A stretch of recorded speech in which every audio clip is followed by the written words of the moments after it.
अभी हम निकुंज भाई पटेल जी के खेत में आ गए। आज का उद्देश्य ये था कि पूरी दुनिया में किसानों को लूटने की जो व्यवस्था खड़ी हुई है, उस व्यवस्था को समांतर रूप में हम कोई विकल्प दे सके। शंकर का पास आया, बाद में बीटी का पास आया, है ना। शंकर हो या बीटी, वो इस तरह पैदा किए जाते हैं बीज, ताकि अगर आप रासायनिक खाद डालते हैं तो बढ़ेंगे, नहीं तो बढ़ेंगे नहीं। और रासायनिक खाद ऐसे बनाए जाते हैं कि डालने के बाद प्रतिरोधक शक्ति खत्म हो पौधों की, तो कीट आएंगे, बीमारी आई तो दवा खरीदना ही पड़ेगी। यानी संकर बीज और बीटी कपास के बीज अधिक उत्पादन देने वाले हैं जो बोलते हैं, वो गलत है, गुमराह कर रहे देश को ये साइंटिस्ट। मैंने इसको प्रयोग किया। एक प्लॉट में देशी कपास लगाया, दूसरे प्लॉट में संकर कपास लगाया, तीसरे प्लॉट में बीटी कपास लगाया। तीनों को कुछ नहीं डाला, गोबर खाद नहीं, रासायनिक खाद नहीं, कुछ डाला ही नहीं। बीज बो दिया, खरपतवार का नियंत्रण किया हाथों से और गुड़ाई से, और फसल चुनी। दूसरे प्लॉट में क्या किया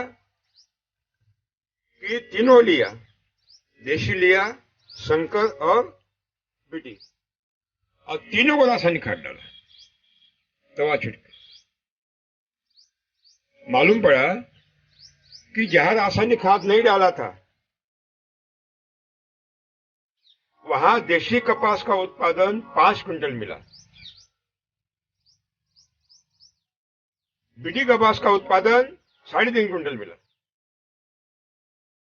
यानी देशी कपास का उत्पादन बीटी से और संकर से ज्यादा मिला।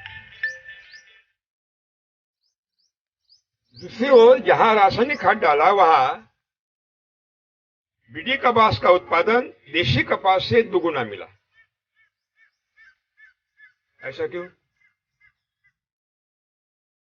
अगर एक लोग कहते हैं कि आनुवंशिक ये अधिक उत्पादन देने वाले होते हैं, संकर बीज या बीटी आनुवंशिक, तो कुछ नहीं देना तो भी ज्यादा उत्पन्न देना चाहिए, देशी से नहीं दिया।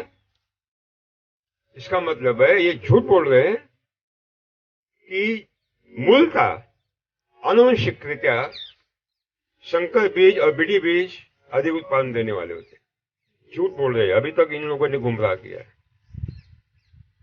जब रासायनिक खाद डाला तब बीटी कपास ने देशी से दुगना उत्पादन दिया। इसका अर्थ है जब खाद नहीं डाला तो उत्पादन कम दिया, खाद डालने के बाद ज्यादा दिया।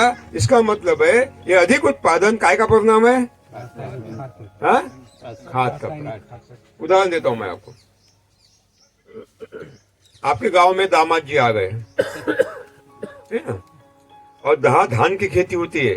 2 धान के खेत के बीच में छोटी सी क्या होती है? बांध होता है, चलने के लिए होता है ना। अगर दामाद जी के पेट में शराब नहीं है तो सीधा चलता है ना। और शराब पीने के बाद 33 फीट का रोड कम गिरता है, भांगड़ा डांस करता है। ये काय का परिणाम है? शराब का परिणाम। शराब नहीं था तो सीधा चलता था, शराब पीने के बाद डांस कर रहा है। इसका मतलब है शराब। पानी को कोई रंग रूप स्वाद नहीं होता। पानी में चीनी मिलाया, शक्कर मिलाया तो मिलता है मिठास। ये मिठास काय की है? शक्कर की, पानी की। उसी तरह संकर बीज हो या जन्नुक रोपित बीज यानी जेनेटिकली मॉडिफाइड, जब तक आप रासायनिक खाद नहीं डालते ये देशी से कम उत्पादन देते। रासायनिक खाद डालने के बाद ज्यादा उत्पादन दे। इसका मतलब है किसानों को बाध्य किया जा रहा है कि केवल बीज मत लो, बीज के साथ क्या लो? रासायनिक खाद, और बाद में दवा भी। एक बहुत बड़ा षड्यंत्र है। इसका विकल्प क्या है? इसका विकल्प है देशी कपास। कपास की पहली वैरायटी माने जंगली वैरायटी। जंगल में जो स्पीशीज होती है कपास की, वो मूल थी, मूल रूप में। हमारे पूर्वजों ने क्या किया? तब कृषि विश्वविद्यालय नहीं था, यानी यूनिवर्सिटी नहीं थी, कोई भी कृषि वैज्ञानिक नहीं था, केवल अंगूठी बहादुर किसान था। उन्होंने क्या किया? जंगल के कपास में से अच्छे अच्छे बीज चुने और वो अपने खेत में लगा दिए। उसको बोलते हैं परंपरागत देशी बीज।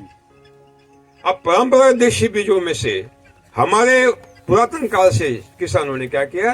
अच्छे अच्छे पौधे चुने जिसके बहुत सारी बोंडी है और कीट नहीं है, रोग नहीं है, बीमारी नहीं है और कपास की अच्छी उपज है, तो उनके कपास अलग निकाला, उसका बीज अलग निकाला, वो बोया। इसको बोलते हैं चयनित बीज, स्टेट लाइन सिलेक्टेड वेराइटी। फिर आया इम्प्रूव्ड। इम्प्रूव्ड माने वो संकर नहीं है, दो प्रजातियों का संकर करके जो पहला आएगा जनरेशन बच्चा, तो 6 साल तक उसमें से अच्छे अच्छे पौधे चुनकर जो हमें गुणधर्म चाहिए, उसके अंत में जो वैरायटी विकसित हुई उसको बोलते हैं उन्नत, इम्प्रूव्ड। और हाइब्रिड माने दो जाति का संकर, और पहली साल वो बीज लगाना है खरीद कर। और बीटी माने क्या है? देखिए, हमारे देशी हो या बीटी कपास, सुभाष पालेकर कृषि के कपास पर अमेरिकन पिंक बोलवर्म नहीं आता, लेकिन रासायनिक बीटी पर आता है। बीटी वही सुभाष पालेकर कृषि में लिया और रासायनिक में लिया। रासायनिक में वो बोलवर्म आता है, हमारे कपास बोलवर्म नहीं आता। इसका कारण है, क्या क्या उन्होंने अमेरिकन बोलवर्म को नियंत्रित करने के लिए कुछ जीवाणु की प्रजातियां होती है। जैसे एक प्रजाति है बैसिलस thuringiensis। ये बैसिलस thuringiensis क्या करता है? जड़ों के पास होता है और जड़ों के माध्यम से ऐसा पथिन सिक्रेट करता है ताकि पौधों में अमेरिकन बोलवर्म के प्रति प्रतिरोध शक्ति निर्माण करता है। पुरातन काल से आता है प्रतिरोध शक्ति निर्माण करना। अब क्या होता है? उनमें से क्या किया उन्होंने? एक जीन निकाला और कपास के बीज में डाल दिया, वो हो गया बीटी, अब मुझे बताइए, प्रकृति में हाइब्रिडाइजेशन है, संकरण क्रिया है, क्योंकि यहाँ के परागकण उड़कर हवा से कहाँ आते? इस फूल पर बैठते हैं। दोनों का संकरण तो होता ही है। सुप्रीम कोर्ट ने कहा कि भारत में अगर मूलवासी भारतीय है तो केवल 8% है, 92% बाहर की आय है भारत में। अब बाहर के आए और मूल निवासी, इनका क्या हो गया? संकलन हो गया। तो हम प्रजा तैयार हुई, हम प्रजा उन संकलन से तैयार हुई। लक्ष्य ख्याल में, संकलन ये प्रकृति में है, लेकिन जन्नुक्रोपण नहीं है। प्रकृति एक में से जिन निकालकर दूसरे जिन में डालती नहीं, यानी ये प्रकृति के खिलाफ है। ये आध्यात्मिक नहीं है, नास्तिक है, पाखंडी है, क्योंकि प्रकृति में ये नहीं है। दूसरी बात, अगर किसी राक्षस ने महिला पर बलात्कार किया और बलात्कार से उसको एक बच्चा हुआ, मुझे बताइए, बच्चा दोषी है, माँ दोषी है या बलात्कार करने वाला दोषी है? अब ये बीटी कपास उन्होंने विकसित किया, बलात्कार किया, यहाँ का जुन्नुक निकाला, उसमें डाल दिया, जब बलात्कार किया।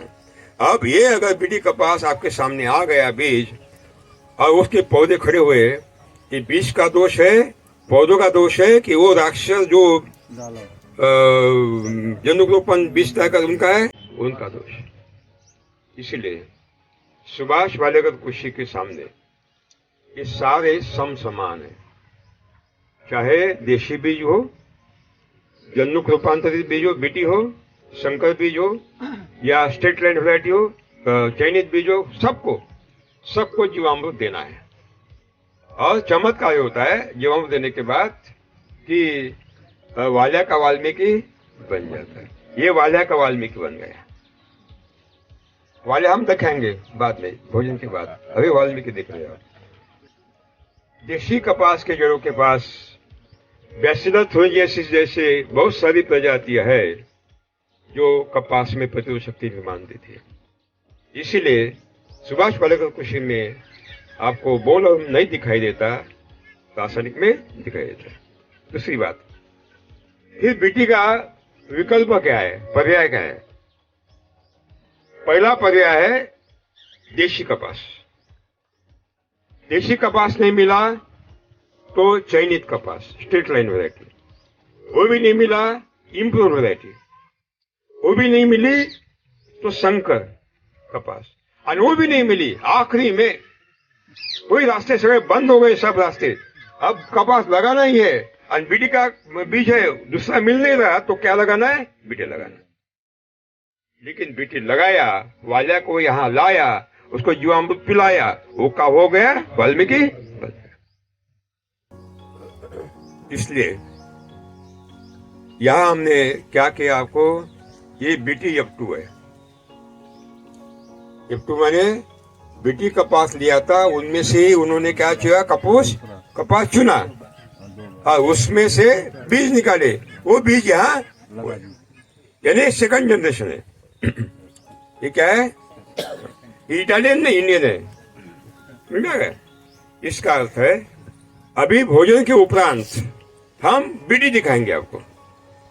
सुभाष पालेकर कृषि में लिया हुआ बीटी दिखाएंगे और रासायनिक बीटी भी दिखाएंगे। और दोनों का क्या हाल है आप देखेंगे खुद। अब मुझे बताइए, यहाँ आपको क्या दिख रहा है?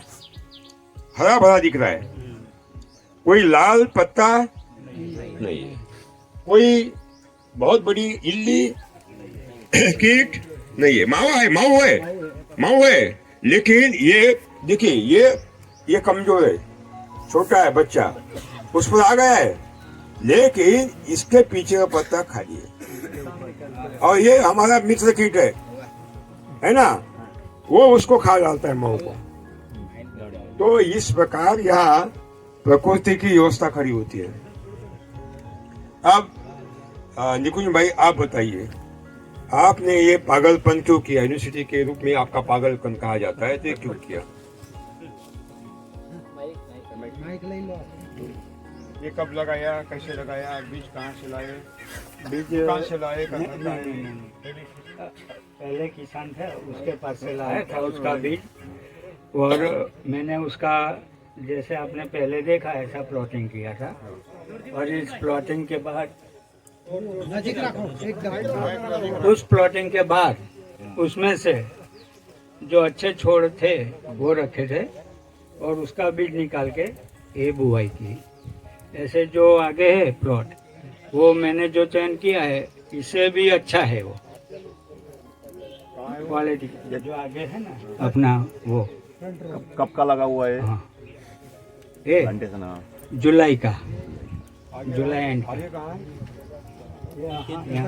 आगे के 4-5 है ना। हाँ, तो ये बताइए। नहीं देसी नहीं, वो बीटी थी, उसमें से देसी नहीं, गुजराती, इंग्लिश नहीं, यूरोपियन नहीं, गुजराती। अभी ये बताइए, दो कतारों के बीच में अंतर क्या रखा? हाँ, 2 कतारों और 2 पौधों, दोनों एक ही बार 6-6 फुट पे। हाँ, 3-3 बीज मैंने बो दिए थे। और इनमें से जिसको क्या लगाया? 22 दिन लगाया? नहीं क्या लगाया?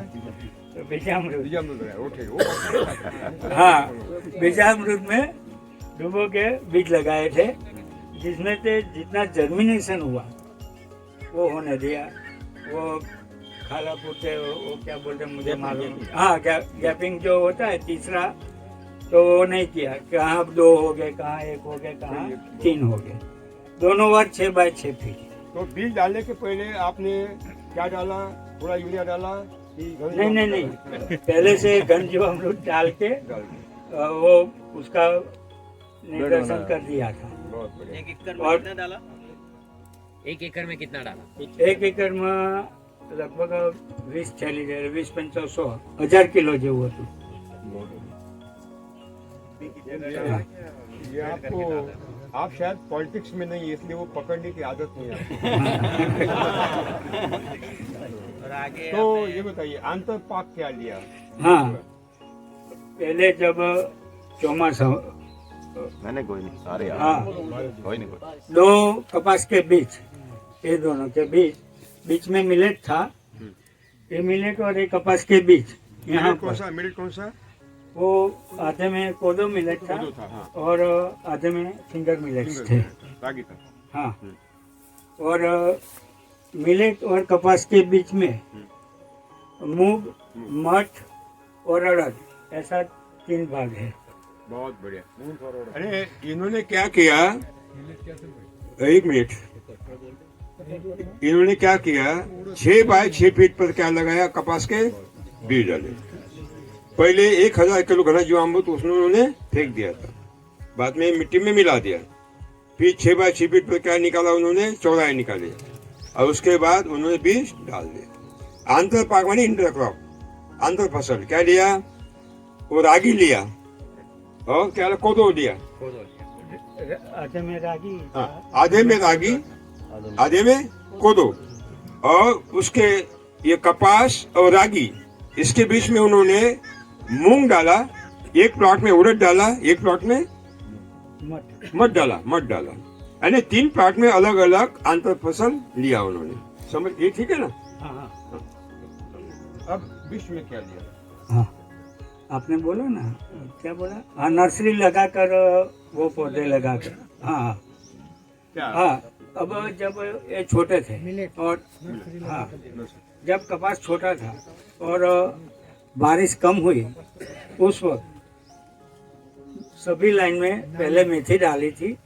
ये दूसरी बार लगाया हुआ था मेथी, वो हार्वेस्टिंग हो गया। जो आपने आच्छादन किया है उसके पहले, अभी 15 दिन पहले ही उसका मेथी था। हाँ, और ये हार्वेस्टिंग स्टेज पर है ही। दिल सीड भाजी, ये वाली, हाँ ये वाली सुआ भाजी, हाँ, ये हार्वेस्टिंग स्टेज पर ही है। अब तक कितना स्प्रे आपने इस पे कर दिया जीवामृत का? जीवामृत का महीने में 1 बार। महीने में 1 बार करते हो? हाँ, एक मिनट पूरा कंटिन्यू रखें। इन्होंने क्या किया, अभी 2 पौधों के बीच में तो मिलेट और दलहन लगा दिया, कठोर है ना।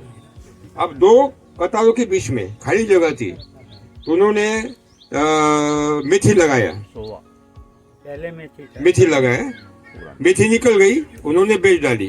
फिर में दिया। कुछ इसमें सुआ है, क्या बोलते हैं इसको, शेपू, हाँ, शेपू सुआ, ये लगाया। यानी अभी आपने सुबह देखा ना, 1 इंच भी जगह खाली नहीं थी। उसी तरह यहाँ सब भर दिया था, और बाद में जब मेथी निकाला तो उन्होंने आच्छादन किया। ये ठीक है?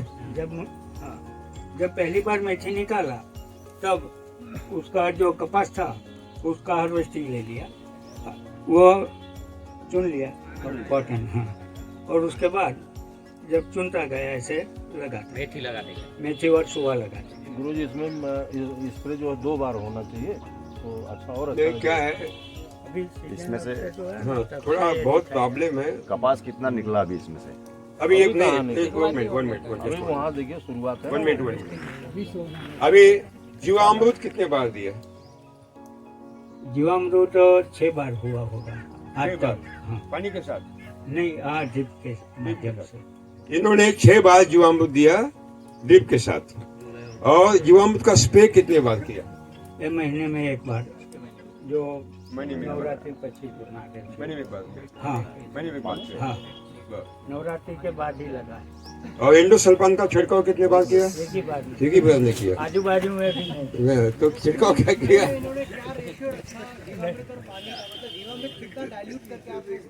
हाँ, 2 लीटर डालता था, मेरा 20 लीटर का पंप है।